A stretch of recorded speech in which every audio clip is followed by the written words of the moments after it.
Okay, now problem 5. Talking about fly, and then we have like 4 sample of flies here. Control 1, control 2,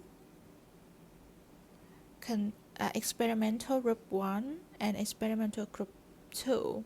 And then they look at the frequency of this particular gene, allele, during different generations.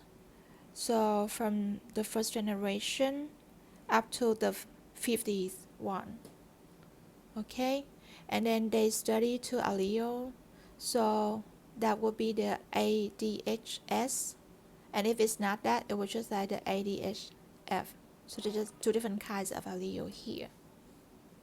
Okay, so initially this one, the initial frequency is 0.65, and then for this one will be the rest, which is just like 1 minus 0.65, and then it equals to 0.35.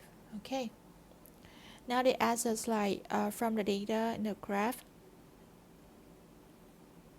think about the evolutionary forces, okay, that most likely affecting this one, and then the trends between the control and the experimental populations. Okay, so first, like it's been answered here, the mutation is ruled out because it's occurred at a too low a level to produce that kind of dramatic change. Okay, it changed a lot. You can see how it changed between generation, right, starting from like 0.6 up to like nearly 0. So for such a dramatic change, it's not mutation. That's the key thing. And then we also see like there's like random fluctuation. What does it mean by random fluctuations? It means that they go up and down without any order, right? Like sometimes it go up and then sometimes it go down. That's what it means by random fluctuation. Okay, so because of this random fluctuation, the reason behind is the genetic drift.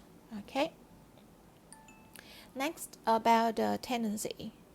Okay, for tendency we can see that for the experimental group that they have ethanol with it, then the frequency just drop a lot, which means that it against, right, it's dropping, it's not increasing. And that's why the population here, directional selection against this one, it means that over time there's a more of the flies that doesn't have that gene. Okay, it doesn't support this gene allele. Okay, so that means directional selection against that allele. Okay,